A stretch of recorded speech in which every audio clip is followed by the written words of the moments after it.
मेरा नाम पाशा है और ये जो वाकया मैं आपको आज सुनाने वाला हूँ इसको हुए हुए कुछ ज़्यादा अरसा नहीं गुजरा।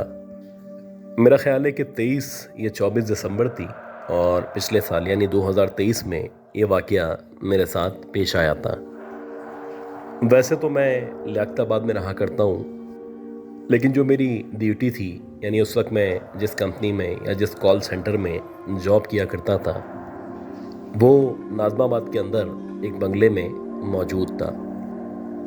बेसिकली ये जो बंगला था इसमें 4 फ्लोर बने हुए थे, यानी कि पोर्शंस बने हुए थे और इन पोर्शंस में कुछ ऑफिसेस मौजूद थे, कुछ जगहों पे रिहाइश मौजूद थी, जबकि जो टॉप फ्लोर था यानी जो चौथा फ्लोर था उस फ्लोर पे कॉल सेंटर मौजूद था। अब ये जो कॉल सेंटर था इसकी जो टाइमिंग थी वो शाम 4 बजे से शुरू होती थी और रात के 2 या 4 बजे तक जितना भी स्टाफ था वो चले जाया करता था। अब क्योंकि जो मेरी जॉब थी वो सिक्योरिटी की जॉब थी तो मैं सबसे आखिर में वहाँ से निकला करता था। बल्कि अक्सर ऐसा होता था कि कभी कभी मुझे कहा जाता था कि पूरी रात आपको वहीं पे ही रुकना पड़ेगा। अब ये जो नाज़माबाद के अंदर बेंगलो मौजूद था यानी ये जो 4 फ्लोर्स थे इनमें ज़्यादातर जो ऑफिसेस थे वो दिन के टाइम में ही चला करते थे, जबकि फ़कत हमारा ऑफिस था जो कि टॉप फ्लोर पे था उसकी जो टाइमिंग थी बहुत ही ऑड थी। तो ऐसे ही अभी ये 23-24 दिसंबर को मुझे जो मैनेजमेंट थी उन्होंने कहा कि जो हमारा नाइट वाला गार्ड है या यहाँ पे जो सिक्योरिटी पर्सन हुआ करता है उसको कुछ वजूहात की बिना पे गांव जाना पड़ा है,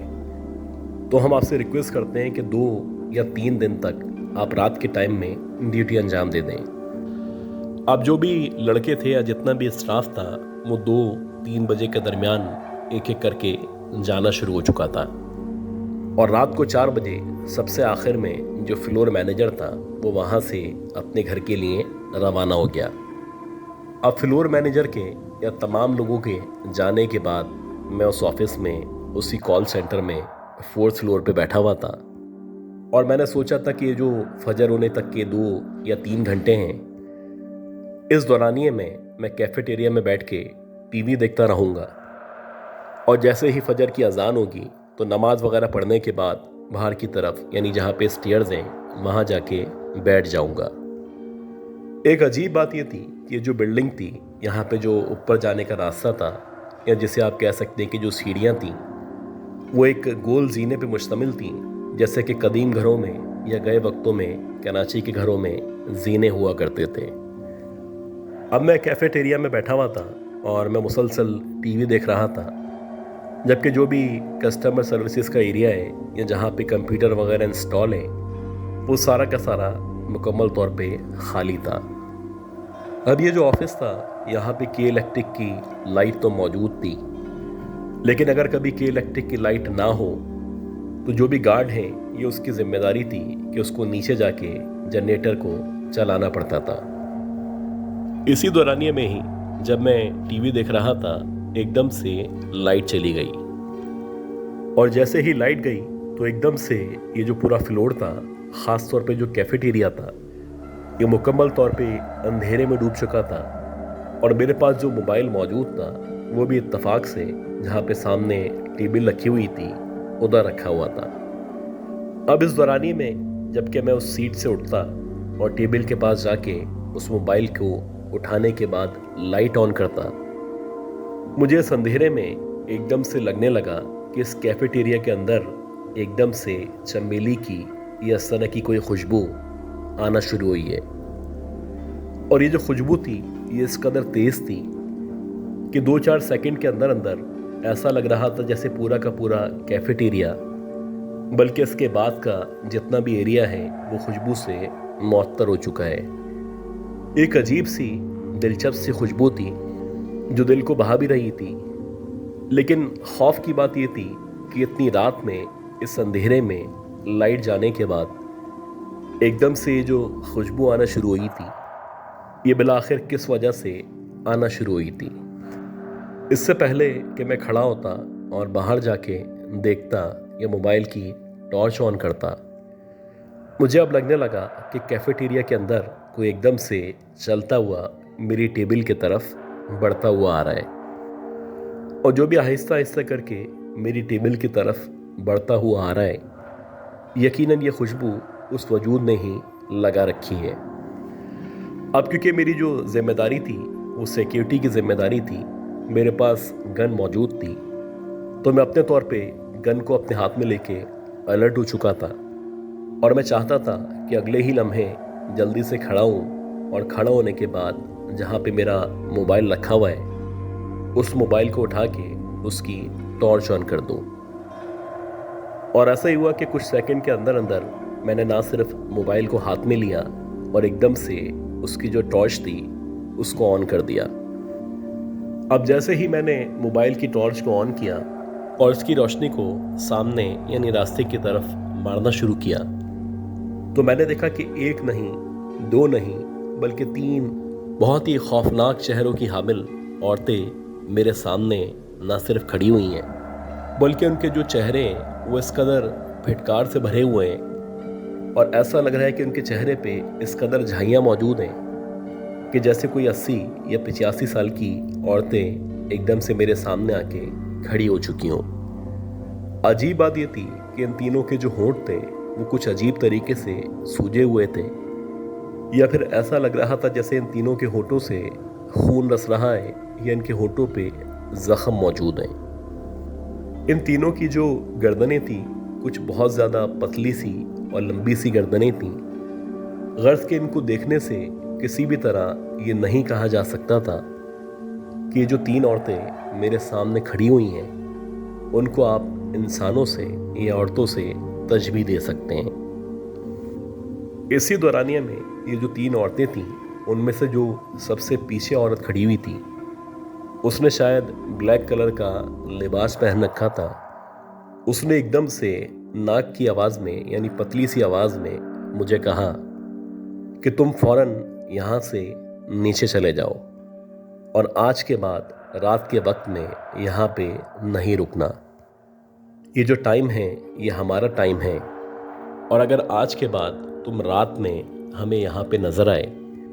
तो वो रात तुम्हारी यहाँ पे आखिरी रात होगी। जैसे ही उस औरत ने ये कहा तो वैसे ही बजाय इसके कि मैं उससे मज़ीद बात करता, ये उस पर हमला करने की या उसको फायर मारने की कोशिश करता। मैं इस कदर शदीद घबरा चुका था कि मैंने एकदम से टॉर्च की रोशनी में जैसे तैसे गिरते पड़ते सीढ़ियों की तरफ भागना शुरू किया, और जैसे तैसे उस गोल जीने से गिरता पड़ता जब मैं नीचे पहुंचा, और नीचे पहुंचने के बाद जैसे ही मैं बाहर आया तो तब जाके मेरे जो आसान थे वो थोड़े से बहाल हुए। तकरीबन 15 से 20 मिनट तक मेरे जिस्म से शदीद ठंडा ठंडा पसीना छूटता रहा, और मेरी इस कदर बुरी हालत थी जैसे मुझे लग रहा था कि मेरा दम निकलने ही वाला है। खैर 15-20 मिनट के बाद जब मेरी जो हालत थी वो कदरे बेहतर हुई और मेरे जो पसीने थे वो छूटने ज़रा कम हुए, तो मैंने दोबारा से इस छत की तरफ यानी कि जहाँ पे हमारा कॉल सेंटर मौजूद था उसकी खिड़की की तरफ नज़र मारी। और जबकि मैं उस कॉल सेंटर की खिड़की की तरफ देख ही रहा था तो मुझे वाकई में दोबारा से ऐसा लगा कि इस कॉल सेंटर की जो खिड़की है उस खिड़की की मुंडेर पे वो तीनों औरतें वैसे ही खड़ी हुई हैं, और वैसे ही शायद मुसलसल मेरी तरफ देख रही हैं, जैसे कि वो मुझे कहना चाहती हों कि अब दोबारा यहाँ पे आने की गलती नहीं करना। खैर जैसे तैसे ये मुकम्मल रात मैंने वहाँ पे गुजारी, और मैंने फिर उसके बाद जो भी मैनेजमेंट थी उनसे मुख्तलिफ बहानों के ज़रिए माजरत कर ली कि मैं रात के औकात में इस कॉल सेंटर में, ख़ास तौर पे इस कैफेटेरिया में ड्यूटी अंजाम नहीं दे सकता। इस बारे में जब मेरी उस सिक्योरिटी गार्ड से बातचीत हुई जो राहत में यहाँ पे ड्यूटी दिया करता था, तो कहने लगा कि मैं भी जब कॉल सेंटर के अंदर रुका करता हूँ तो मैं कॉल सेंटर के अंदर, ख़ास तौर पे कैफेटेरिया के अंदर जाने से परहेज़ करता हूँ। मेरी कोशिश होती है कि गेट के बाहर या सीढ़ियों पे या फिर नीचे की तरफ जाके बैठ सकूं।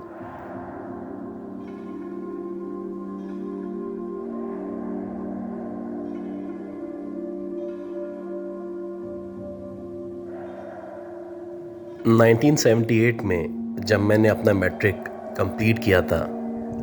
तो मेरे घर वाले चाहते थे कि मैं किसी अच्छे कॉलेज में एडमिशन ले लूं।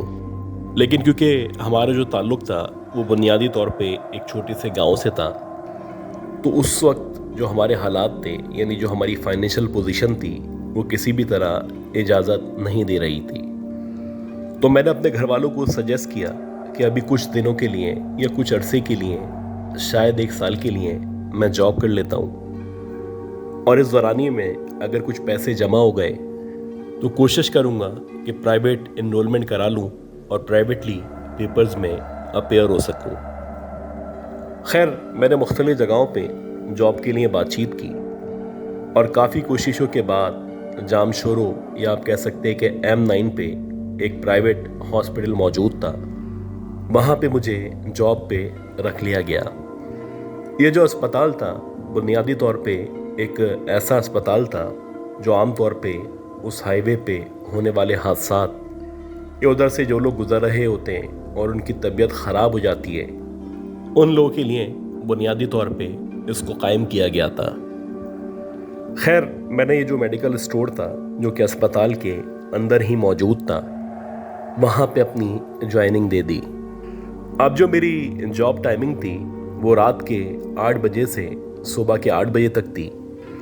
और 2 दिन के अंदर अंदर ही मुझे अंदाज़ा हो चुका था कि इस अस्पताल में ख़ास तौर पे रात के टाइम में रश ना होने के बराबर हुआ करता है।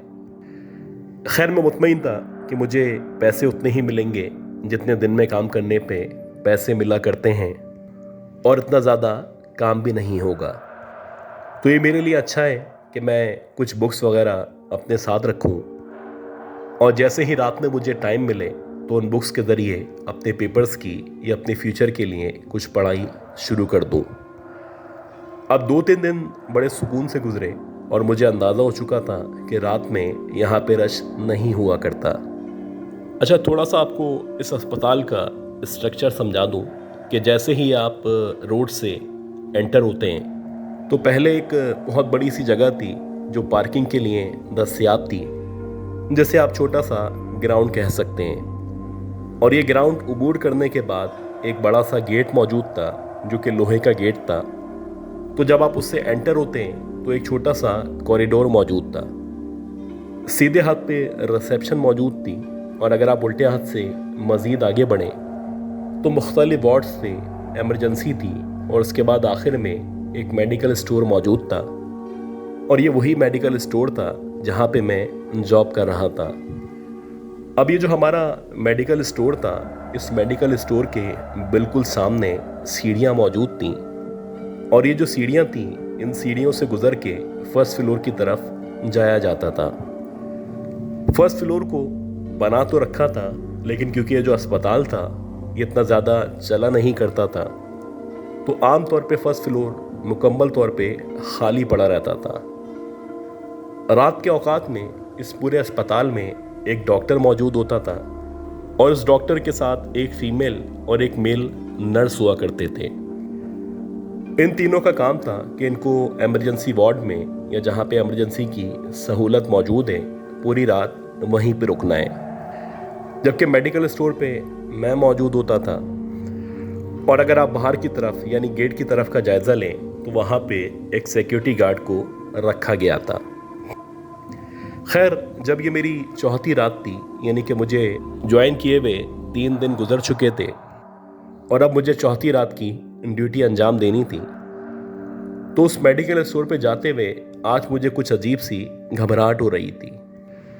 मेरा दिल पता नहीं क्यों कर रहा था कि आज रात मुझे छुट्टी करनी चाहिए, लेकिन मेरी नई नई जॉब थी, और अगर मैं छुट्टी करता तो 200 रुपये जो मेरा रोज़ का मुआवजा था वो उसको काट लेते। खैर, ना चाहते हुए भी मैं अल्लाह का नाम लेके उस मेडिकल स्टोर पे पहुंच गया, और आहिस्ता आहिस्ता करके 10, 11 और फिर 12 बज चुके थे। 12 बजे के बाद अगर पेशेंट्स वगैरह मौजूद ना हो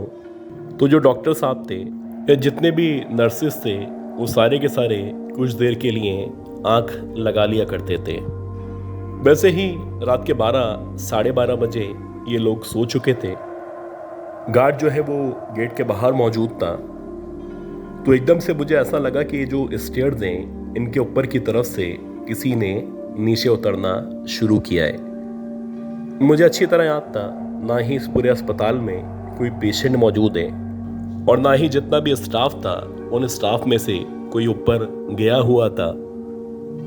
खैर आहिस्ता आहिस्ता करके कोई बाकायदा कदम रखते हुए नीचे आ रहा था और मुझे उसके जूतों की या उसके सैंडल्स की आवाज़ प्रॉपरली सुनाई दे रही थी। और ये जो मुकम्मल जीना था, यानी कि जो ऊपर चढ़ने का और फिर उधर से मज़ीद ऊपर जाने की जो मुकम्मल सीढ़ियाँ थीं, वो तकरीबन 20 या 22 सीढ़ियाँ थीं। खैर आहिस्ता आहिस्ता करके जैसे जैसे ये जो आवाज़ थी बिल्कुल जीने के करीब पहुंची, तो मेरी जो नज़रें थीं वो मुसलसल जीने के ऊपर थीं और मैं वेट कर रहा था कि एकदम से कोई ना कोई मेरे सामने आने वाला है। ऐसा ही हुआ कि उसके कुछ देर के बाद एकदम से मैंने देखा कि एक लड़की जिसकी मुश्किल से 18 या 20 साल की उम्र होगी, उसने बज़ाहिर हील्स पहन रखी हैं और वो उन सीढ़ियों से उतरती हुई नीचे की तरफ आ रही है। अजीब बात ये थी कि जो लड़की नीचे उतर रही थी, इस लड़की को इस अस्पताल में इससे पहले मैंने कभी भी नहीं देखा था। खैर इसी दौरानिए में जब वो ऊपर से नीचे आ रही थी तो मैंने उसके हुलिये पे या उसके लिबास पे गौर करना शुरू किया। तो मैंने देखा कि उसका जो लिबास है वो सफ़ेद कलर का लिबास है और अजीब बात यह है कि उसके जगह जगह उस लिबास के ऊपर खून के धब्बे लगे हुए हैं। ख़ास तौर पे इसके जो पेट का हिस्सा था वहाँ पे बाकायदा लग रहा था बहुत सारा ब्लड लगा हुआ है। अब जैसे ही इस ज़ख्मी लड़की को मैंने अपने सामने सीढ़ियों से उतरते हुए देखा तो मैं एकदम से खड़ा हो गया और मैं अजीब कश्मकश का शिकार था कि बिलाखिर ये जो लड़की है ये कौन है। बहरहाल मैं एकदम से खड़ा हुआ और मेरे मुंह से बेख्तियार निकला कि आप कौन हैं, क्या मैं डॉक्टर को बुलाऊं? जैसे ही मैंने ये सवाल किया तो वो जो लड़की थी बजाय इसके वो इसका जवाब देती, वो एकदम से मुस्कुराने लगी और उसकी जो मुस्कुराहट थी वो इस कदर क्रीपी मुस्कुराहट थी कि मुझे समझ नहीं आ रहा था कि मेरे सामने जो मौजूद है वो आखिर कौन है। बहरहाल मैं एकदम से उस मेडिकल स्टोर से बाहर निकला और मैंने इमरजेंसी की तरफ भागना शुरू कर दिया। जैसे ही मैं इमरजेंसी वार्ड के बिल्कुल करीब पहुंचा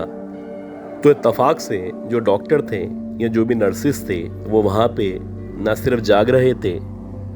बल्कि ऐसा लगा कि वो मुझे देख के एकदम से चौंक चुके हैं। बहरहाल मैंने उनको जल्दी से बोला कि वहाँ पे सीढ़ियों पे फर्स्ट फ्लोर से कोई ज़ख्मी लड़की नीचे उतरी है, आप जल्दी से जाके देखें कि आखिर ये कौन है और कहाँ से आई है।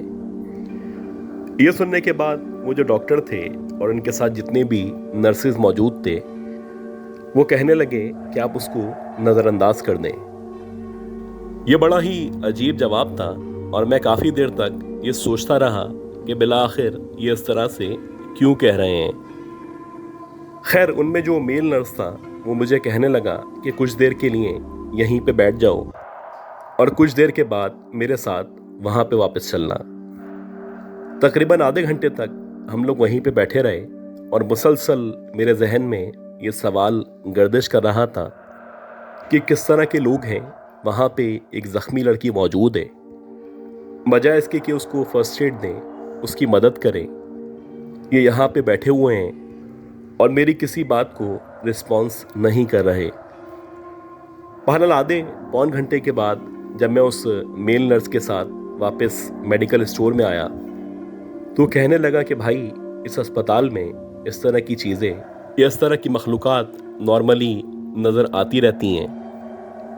कभी भी तुम्हें इस तरह की कोई लड़की या इस तरह की चीज़ नज़र आए तो तुम आयतल कुर्सी पढ़ना शुरू कर देना और कोशिश करना कि वहाँ से आगे पीछे चले जाओ। अब ये सुनने के बाद मेरे जो आसान थे वो मुकम्मल तौर पे न सिर्फ ख़ता हो चुके थे बल्कि अब मुझे लग रहा था कि मेरा यहाँ पे इस मेडिकल स्टोर में इन स्टेयर्स के सामने बैठ के जॉब करना तकरीबन नामुमकिन हो चुका है। खैर, मैंने घर में आके अपने पेरेंट्स से, ख़ास तौर पे अपनी वालदा से मशवरा किया तो उनका यही कहना था कि जब तक कोई दूसरी जॉब नहीं मिल जाती तब तक कोशिश करो कि पाक साफ होके आयतल कुर्सी पढ़ के वहाँ पे जाओ, ताकि तुम्हारा दोबारा से सामना इस तरह की किसी मखलूक से ना हो सके। मैंने तकरीबन 22 या 24 दिन तक उस मेडिकल स्टोर पे जॉब की और इस दौरानिए में मुतादिद बार मुझे महसूस हुआ कि स्टेयर्स से उतरता हुआ कोई नीचे की तरफ आ रहा है। लेकिन अल्लाह का शुक्र है कि फिज़िकली सामना मेरा पूरे उस टाइम के अंदर सिर्फ एक ही दफ़ा उस मखलूक के साथ हुआ था। और अल्लाह का शुक्र है कि ना जाने मेरे जहन में कैसे आ गया और मैं बजाय इसके कि उसके सामने खड़ा रहता, मैं उसको नज़रअंदाज करके दौड़ता हुआ एमरजेंसी वार्ड की तरफ चलता चला गया था।